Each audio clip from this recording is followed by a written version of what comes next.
दोस्तों, United Nations security council में भारत को परमानेंट सीट और वीटो पावर देने को लेकर फिर से एक नया विवाद खड़ा हो गया है। पिछले कई सालों से भारत यूनाइटेड नेशंस की स्थायी सदस्यता और वीटो पावर की मांग कर रहा है, लेकिन चीन और उसके पालतू देश हमेशा इसका विरोध करते दिखे हैं। लेकिन अब प्राइम मिनिस्टर नरेंद्र मोदी ने यूनाइटेड नेशंस जनरल असेंबली में अपनी स्पीच कैंसिल करके यूएन को इतना बड़ा झटका दिया है कि अब यूएन भी भारत को वीटो पावर देने के लिए सहमत हो गया है। परमानेंट सीट पाने की इस रेस में G4 कंट्रीज यानी ब्राजील, जर्मनी, इंडिया और जापान में से ब्राजील सबसे आगे चल रहा था, लेकिन अब भारत ने ऐसी रफ्तार पकड़ी है कि दुनिया के 190 देश पीछे रह गए हैं और अब भारत के खिलाफ बोलने वाले चीन की भी बोलती बंद हो गई है।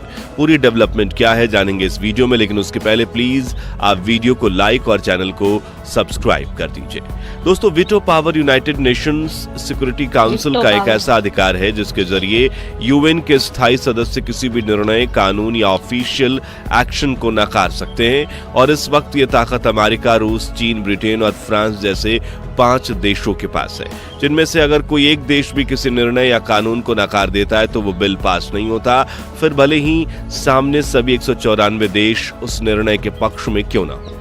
इसी बात से आप अंदाजा लगा सकते हैं कि वीटो पावर ग्लोबल लेवल पर किसी भी देश के लिए कितनी फायदेमंद साबित हो सकती है और भारत दुनिया में महाशक्ति बनकर उभर रहा है। इसलिए भारत सरकार ने यूनाइटेड नेशंस से अनेक बार सिक्योरिटी काउंसिल में परमानेंट सीट और वीटो पावर की मांग की है, लेकिन हर बार इस अनुरोध को टालने की कोशिश की गई।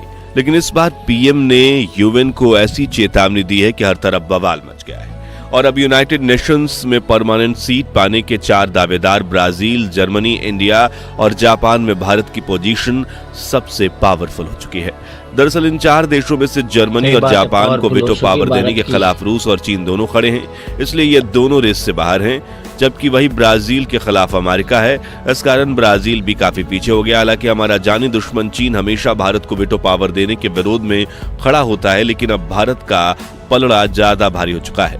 जी हां, भारत के समर्थन में संयुक्त राष्ट्र के 4 स्थायी सदस्य अमेरिका, रूस, फ्रांस और ब्रिटेन खड़े हैं। कई लोगों का तो ये भी मानना है कि ब्रिटेन और फ्रांस को परमानेंट सीट से हटाकर वहां भारत और किसी अफ्रीकी देश को शामिल कर लेना चाहिए। आपको बता दें कि भारत के विदेश मंत्री एस जयशंकर का कहना है कि इस बार यूनाइटेड नेशंस में भारत की परमानेंट सीट कंफर्म है, लेकिन इस बार वीटो पावर के बिना सीट लेने में भारत को कोई दिलचस्पी नहीं है और अगर भारत को इस बार वीटो पावर नहीं दी गई तो भारत यूनाइटेड नेशंस के कामकाज से अपना पूरा ध्यान हटा देगा, जो यूएन के लिए काफी परेशानी की बात होगी, क्योंकि अब दुनिया के कई देश भारत से दोस्ती करना चाहते हैं और सिर्फ भारत की ही बात मानते हैं।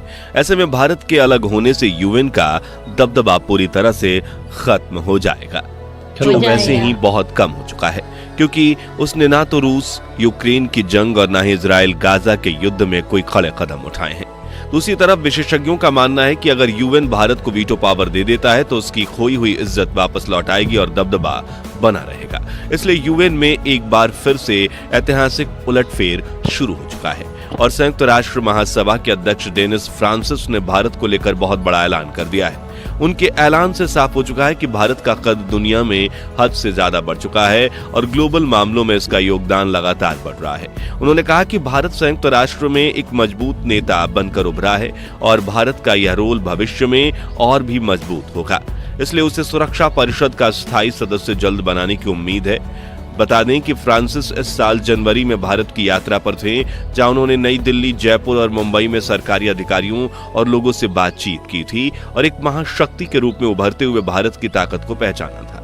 इसलिए वो वीटो पावर और स्थायी सीट के लिए भारत को सही दावेदार मानते हैं और यहाँ गौर करने वाली बात यह है कि ये पूरी दुनिया में अब भारत को यूएनएससी का मजबूत दावेदार माना जा रहा है। जैसे ही हाल ही में सिंगापुर के एक डिप्लोमेट ने कहा था कि अगर यूएन को अपने सिक्योरिटी काउंसिल में 5 सदस्यों को ही रखना है तो उन्हें यूनाइटेड किंगडम यानी ब्रिटेन को बाहर करके उसकी सीट भारत को दे देनी चाहिए, क्योंकि ब्रिटेन अब पहले की तरह महान नहीं रहा, बल्कि आज के जमाने में भारत सबसे महान बन चुका है। इसलिए भारत को तुरंत वीटो पावर मिलना चाहिए।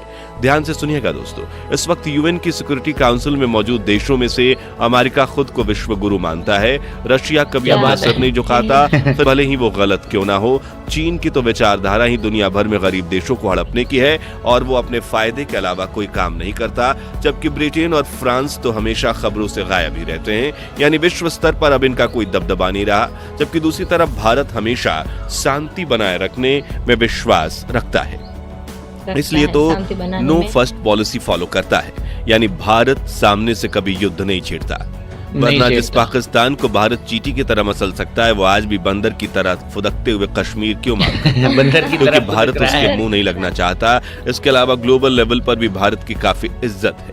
अन्य देशों को भारत पर भरोसा है और ये कभी गलत नहीं होने देगा, ये वो जानते हैं।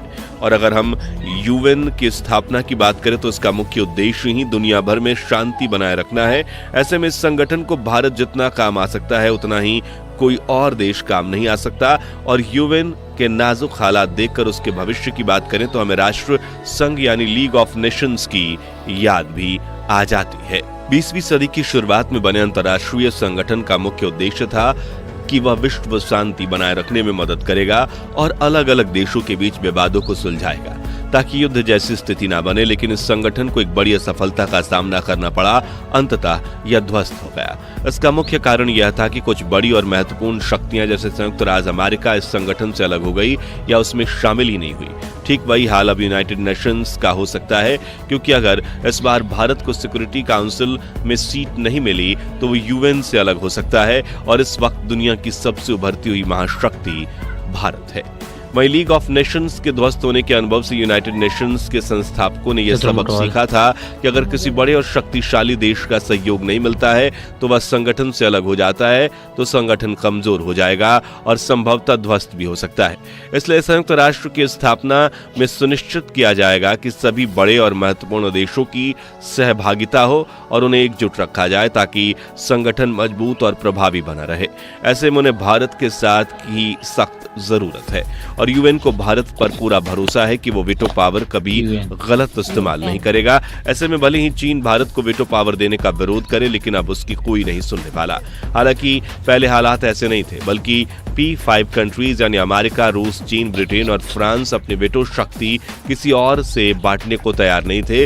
लेकिन फिर पीएम मोदी ने अपनी यूएन स्पीच को कैंसिल कर दिया, जिससे पूरा यूएन हिल गया, क्योंकि नरेंद्र मोदी की मौजूदगी ही किसी भी ग्लोबल इवेंट में चार चांद लगा देती है।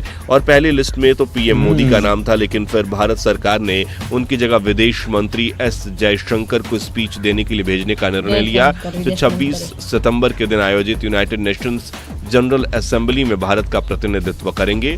यह दर्शाता है कि भारत यूनाइटेड नेशंस के खिलाफ बेहद आक्रामक हो गया है। इसे देख यूनाइटेड नेशंस को अपनी गलती का एहसास हो चुका है और अब वो न सिर्फ भारत की तारीफ कर रहा है, बल्कि भारत को तुरंत वीटो पावर देने की बात भी कर रहा है।